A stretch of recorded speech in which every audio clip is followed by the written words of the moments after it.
Welcome to Government House, the official residence of the Governor of New South Wales, Margaret Beazley. Now, she was on the tarmac at Sydney Airport for the King and Queen when they touched down in Australia ahead of this 6-day royal visit. And she has granted a rare interview to GBNews. Your Excellency, we come to Government House today at the start of a very historic royal visit, the first time a reigning king has ever stepped foot on Australian soil. How significant is this moment? It is significant for many, many reasons. Any royal visit is significant, as you might imagine, and brings with it much interest and excitement. For myself, as Governor, I also put it into our constitutional context, both on behalf of the state of New South Wales, I'm the Governor of New South Wales, and within the Australian constitutional context, because in both respects, the King is the King of Australia. That was introduced for Her Majesty Queen Elizabeth II in 1973 during the period of the Gough Whitlam government. And that to me establishes the centrality of our constitutional monarchy. He is the monarch of Australia. I think it also is an opportune time for us to think more deeply about our constitution, both in the Australian constitution and the New South Wales constitution. The King is specifically, the King or the Sovereign is specifically referred to, and their part within that constitutional monarchy is mapped out within the Constitution. And that's under which we've lived under that now for nearly 125 years and lived in a time of remarkable constancy of democratic government. Every country has its ups and downs and its changes of government, but here in Australia that is just done, as in England, is done smoothly with the changeover just happens from the night of the election to when the results are declared. It's a wonderful, conventional, constitutional monarchy, and it is very strong. And as I said, gives us a great deal of stability.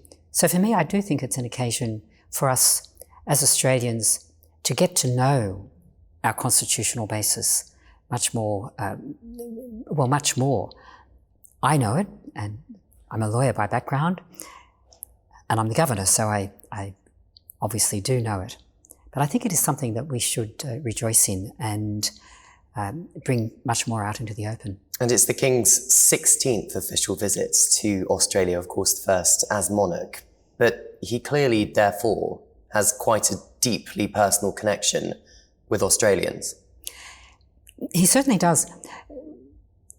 I was listening to some commentary on the radio this morning, and one of the things that was said, and this was apparently a quote from His Majesty himself, is that every time he comes here, he feels both a reconnection and more connected.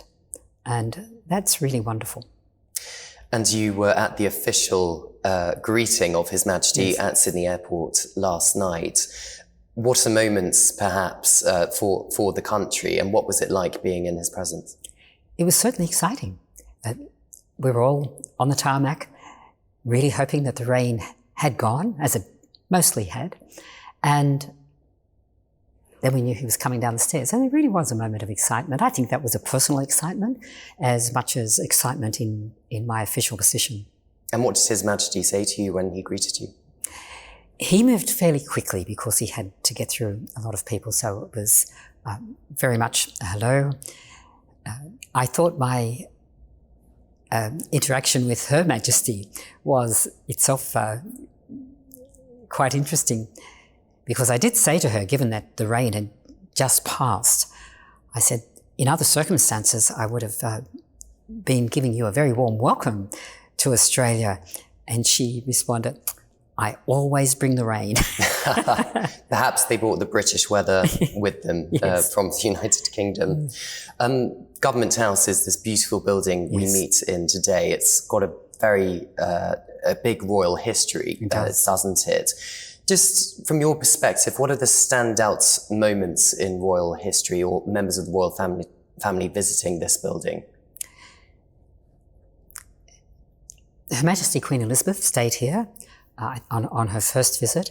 We have a history here of the work that was done to make her visit not only comfortable, but there was an enormous amount of redecoration which was done for her suite to make it as beautiful as possible. So it was really quite extraordinary. That doesn't happen anymore. Things are, we really do live in a different era. But this is the first time, as you say, the King has been here as King. I did meet him in England and in 2019, and then again at the coronation. Prince Edward has stayed here on 2 occasions.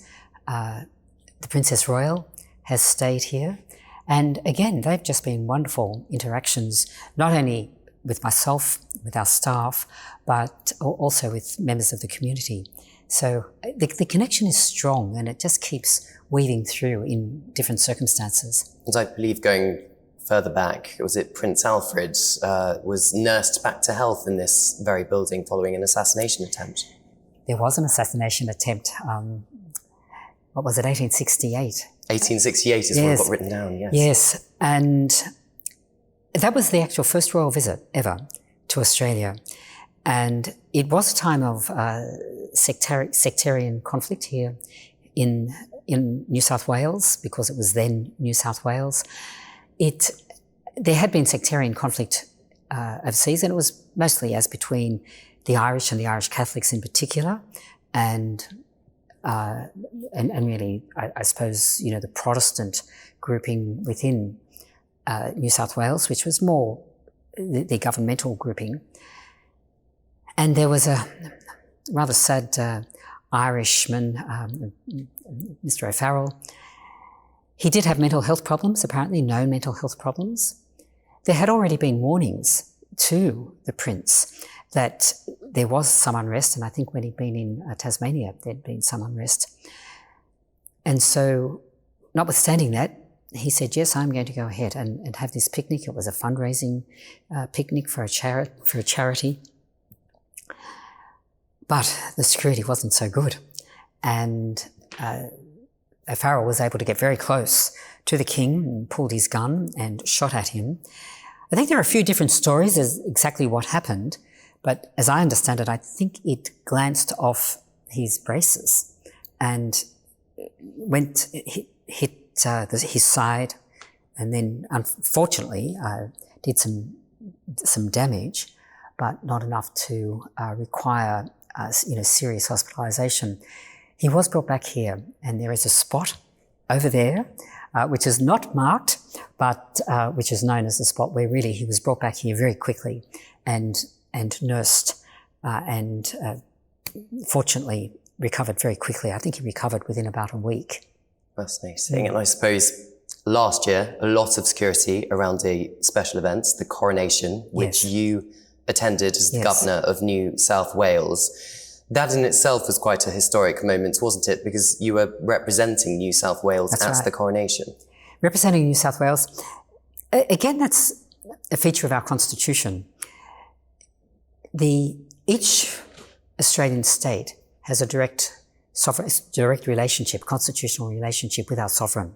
As I mentioned before, in our Constitution, the sovereign is mentioned, and his position within the New South Wales government is entrenched in our Constitution. So I was representing, because I am the vice-regal representative here in New South Wales, I was representing our state directly and representing our relationship with the sovereign. And did you meet His Majesty the King in London last year? Last year it was quite brief, as you might imagine. The time when I had more time to actually speak with him was in 2019, not in a direct audience, but it was at a dinner at Buckingham Palace. So I had more time to speak with him then. Of course, the night before the coronation, there was the cocktail reception, and as you might imagine, there were a lot of demands on His Majesty's time. But at the same time, there were Prince Edward was there, and of course I had met him previously. His wife, Princess Sophie, was there. The Prince and Princess of Wales were there, and they were also mingling with everyone, and that was an opportunity also to have a conversation and a wonderful occasion to be able to reunite with Princess Royal. And what was your impressions of the Prince and Princess of Wales? Wonderful. And again, they are so comfortable in company, and yes, they've had a lot of training at knowing how to work the room, but they do it with such genuine interest. And certainly in my conversation with the Prince of Wales, he again was very well informed, not only on international events, but on events which directly related to Australia. And did you get a sense from them that they would like to return to Australia one day for a visit? Oh, I have no doubt about that. I won't obviously talk about the conversation I did have with the Prince of Wales, but it was quite obvious that that will happen. Of course, things have happened in his family in the interim, of course, with the health of the Princess. So that may be later than what otherwise might have been the case. But again, everyone in Australia is so concerned both about the health of His Majesty and the health of the Princess of Wales. It must have been quite a terrible shock for Australians, as it was in the United Kingdom, where we found out that both the King and the Princess of Wales had been diagnosed with a form of cancer. What do you think the impression was of ordinary Australians? I think it was one of those, to put it almost colloquially, oh my gosh moments. Is this really the case? So, and again, a matter of great concern for the health of both. And of course, because this trip of the King and Queen to Australia would have been months in the planning, was there ever a moment earlier this year where you thought this trip might not be able to go ahead? I think that was always the concern as we watched as His Majesty gradually came out and began to re-engage in his public duties, also knowing that those public duties or the number of engagements were less than what he would usually do because he is somewhat of a workaholic, I think, like his mother. And also it's a long trip. And of course, His Majesty is still undergoing the cancer treatment. There must undoubtedly have been a lot of discussion and a lot of medical discussions around that for him. And of course, we were watching that very carefully, but we're very pleased that he's here. And I suspect you are very pleased as well that it's New South Wales and Canberra, which is where His Majesty is going, but perhaps slightly disappointing for the other states in Australia. Oh, I'm sure it's disappointing. I do like to point out that New South Wales is the premier state. So, of course, I'm absolutely delighted and pleased for New South Wales that he's here. That he's not going to the other states is really, as I understand it, a function of his health. A decision was made to cancel the trip to New Zealand. That was initially, as I understand it, part of the planning. And he has, the very important engagement after his visit to Australia in Chogham. So I think it was a timing factor related to his health. Certainly disappointment. And I do know that there were many entreaties from the other states to our government and to the Prime Minister as to what they would like His Majesty and their Majesties to be doing in their states. Time just didn't permit it, I'm afraid. An engagement has been added with 2 Australians of the Year, who the King are going to be meeting, 2 melanoma experts, 2 professors, a very common form of cancer, as I understand it, in Australia. So although it's clearly a very distressing time that the King's got cancer, there is perhaps a way that the King can promote a good cause. There's no doubt. I consider that to be a very appropriate and a very important meeting by them. Not that my opinion is the one that accounts in this, but the fact that the King decided that was something that he wanted to do was very significant, I think, in my thinking, in 2 respects. First, the fact that the King has been very public about his cancer diagnosis is one of those things which is really a question of good leadership. So far as Professor Richard Scolyer is concerned, his story is also a story of not only good leadership, but great courage in his part, as is the case, of course, with His Majesty. In the case of Richard Scolyer, you probably know the story. Professor Scolyer and Professor Long, they are the 2024 Australians of the Year. They are superb scientific researchers and in their field, absolutely, sort of par excellence.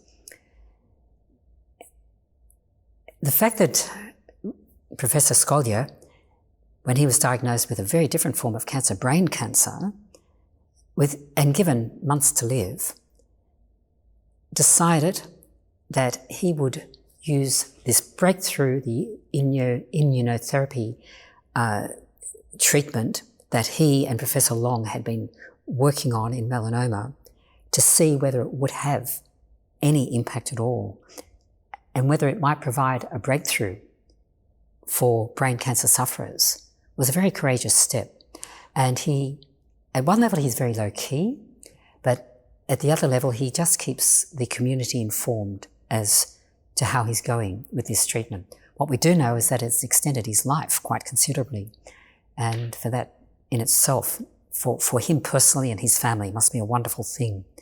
But I think the courage involved would be something, the courage and the leadership is something that I'm sure he and His Majesty will have in common, and a great deal to talk about. Yes, I'm sure they will. And you perhaps will also have a great deal to talk about with His Majesty in your private audience happening tomorrow. I know obviously you're not going to go into specifics, but what do you hope to get out of the private audience, and what sort of topics do you think you'll be discussing? At one level, I could be a little lighthearted about this and say the number of people who have asked me to extend their appreciation to His Majesty for arriving, including from the War Widows of New South Wales, it is War Widows Day today. And they specifically, when I was at the Cenotaph this morning, asked me to extend their best wishes to His Majesty. But there are a number of very important topics, it seems to me. His leadership over so many years in climate change, I think is undoubtedly is an important conversation. The young people these days are so concerned about sustainability. I hear it wherever I go and interact with young people. And the fact that he has been very involved with that for now many decades itself is overlooked. And I think his leadership in that is worth really putting it out there. And so that is a conversation I would like to have with him. I think also the continuing role of the Commonwealth, not only for Australia, but generally, but particularly for Australia. We, of course, are having the Commonwealth, we are hosting this year the Commonwealth Parliamentary Conference, and there's going to be some 700 delegates at that from the Commonwealth countries. So for me to get His Majesty's understanding of what he sees for the Commonwealth in the future and the strength of the Commonwealth, I will find very interesting. And do you think your audience with His Majesty will be different to the audience you had with Her late Majesty in Windsor in 2022? That's a question. I hadn't thought about that. I suspect that the topics will be different. With Her Majesty, for example, we were not long into conflict in Europe, and that was very concerning. Of course, today we have much more, the conflict is much more widespread than it was then. Whether that will be a topic that he might like to raise and its impact here, I don't know. I'm sure he has the same sense of humour that his mother has, so there will be light-hearted moments, I have no doubt. And you mentioned you would be discussing climate change with him, and he has an engagements meeting firefighters here in Australia who've been tackling bushfires, clearly something which has perhaps had a bigger impact because of climate change. So it's these sort of issues which His Majesty is highlighting in Australia. Yes. Our 2019-2020 bushfires were devastating. The firefighters told me that they had never experienced a fire like it. And the fires were down into the rainforests. And again, that was something that they'd never experienced. The fires were creating their own firestorms. So it made it very difficult to predict how they might run, because fires tend to run to a pattern. And the firefighters, who many of them have had 20, 30, 40 years of volunteer experience in this, tend to know what the patterns are. But they all told me they found it very, very difficult to predict. But that topic actually gives me an opportunity to say this. We're here in the drawing room of Government House, and we have, I don't know whether the cameras are able to pick up, but we have a beautiful, beautiful rug with Australian flora on it. This was ready just about at the end of the bushfires. And so we have dedicated this room and this rug to the firefighters, and there was some loss of life, but also to the regeneration of the Australian bush. But we have our firefighters to thank for that. They're really wonderful. And it may not be known worldwide, but here in Australia, except for the I suppose the secretariat and the operational function of our firefighters, they're all volunteers. Oh, right. I didn't know that. Yes. So very different to the United Kingdom. Yes, it's amazing. We do have firemen, of course, who attend to local fires, but for the bushfires, they are volunteers. And as I said, many of these men have put in 30, 40 years in turning up, and their training is very intense. They have to train regularly.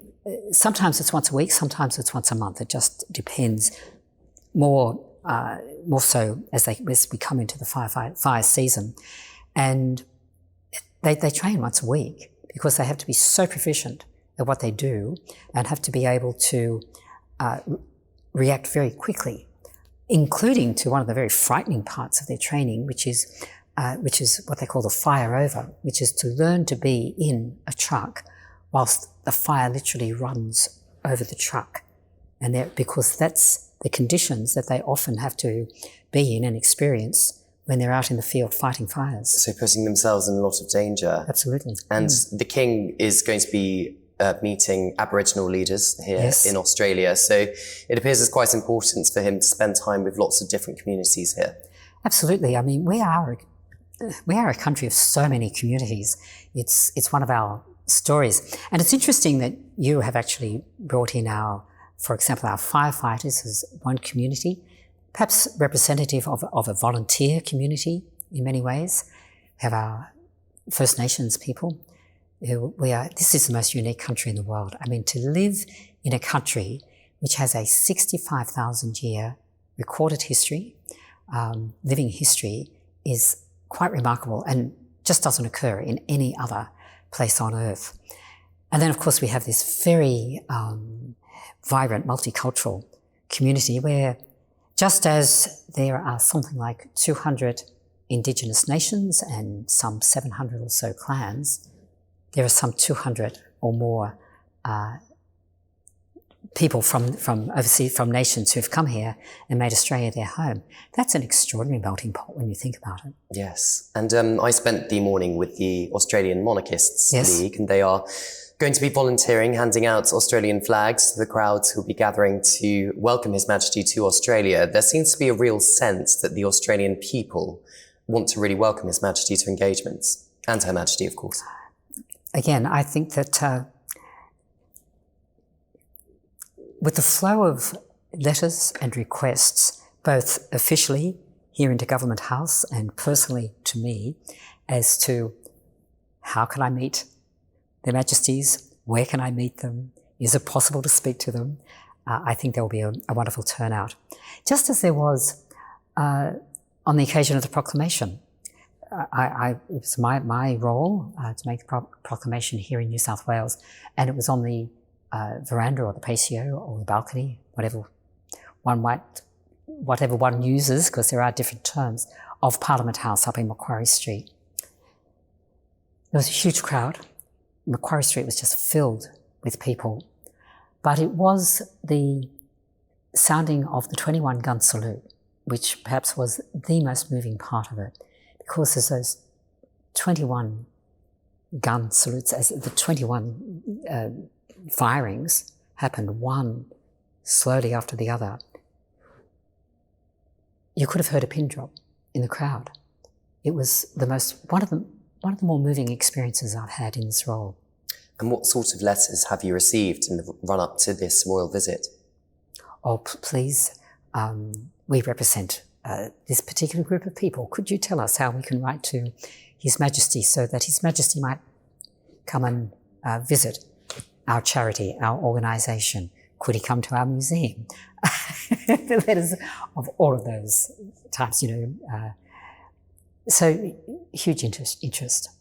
Inevitably, the royal visit even has amplified the voice of Republicans. So there appears to be different opinions, doesn't there, across Australia?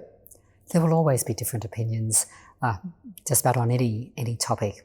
But the Queen has always said, Her Majesty Queen Elizabeth always said, it will be a matter for the Australian people, and when that should happen. So it remains a matter for the Australian people. There is, I think it's quite publicly known that there won't be a referendum in this or the next term of this government. And we've spoken about the future of the monarchy with the Prince and Princess of Wales and the fact that they perhaps would one day like to come back to Australia. And Prince William's Earthshot Prize, Environmental Prize, clearly very important for young people. And Yes. Robert Irwin, a well-known conservationist, Australian conservationist, the son of the crocodile hunter Steve Irwin, is one of the Earthshot Prize ambassadors. So Prince William appears to have a strong link to Australians, particularly with the younger generation. Yes. Oh, yeah.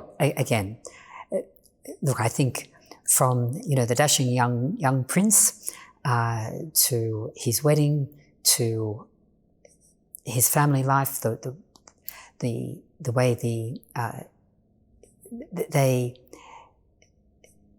their Royal Highnesses exude both a public and a private life in a way which has a great deal of dignity about it. And I think people respect that and admire that. And the Duke and Duchess of Sussex had a very successful visit to Australia back in 2018. Do you think Australians would welcome them back if they chose to revisit the country? I'm sure. We're really a very welcoming country, generally. I don't know whether there are any plans for that, but we really are a welcoming country. And of course, Prince Harry's role with Invictus is very significant, and it's something which I think resonates very strongly here in Australia with our Middle East veterans in particular, of whom we have many, who so bravely fought for their country and, suffered severe consequences. So I think his role in that is probably the core of his connection here in Australia, and that was so well received when he was here in 2018. Because Australia's got a big team of Invictus competitors, so perhaps Prince Harry has really helped them change their lives or have a different outlook following their experiences in the army. Again, I wasn't part of any of the occasions when he was here in 2018, but there is no doubt in all of my engagements with veterans, with people who suffer from disabilities in all sorts of forms, with our Paralympians, they really do appreciate both the acknowledgement and the support. So I have no doubt that they would feel very lifted, and 2018 showed they were really lifted by the support that he gives by making that a very special part of his life. And the King and Queen's visits over 6 days here in New South Wales and Canberra, what do you think their visit overall will bring to Australia and the Australian people? Again, I think it will be a sense of warmth and connection. Which engagements do you think will have the biggest impacts on the trip? I could probably reframe that question and ask, well, biggest impact for whom, you might say. I think every engagement will have impact. The visit to Western Sydney, I think, will be truly wonderful. I have described Western Sydney as, you know, the colourful hub of Sydney, given that it is very much, it's the population hub in Sydney, and it is the home of Australians of Caucasian background who've lived there for 50, 60 years in family homes, and it's also the hub of where the later arrivals to Australia live. And, you know, in all of their events and later arrivals, they turn out in their most wonderful, colourful traditional costumes. So I think that's going to be colourful and a lot of fun. And which food do you think the King and Queen should try at the community barbecue in Western Sydney? Oh, I haven't been shown the menu, but I would think if there's seafood, it should be anything seafood. We have the most wonderful seafood here in Australia. Your Excellency, thank you so much for your time. Pleasure.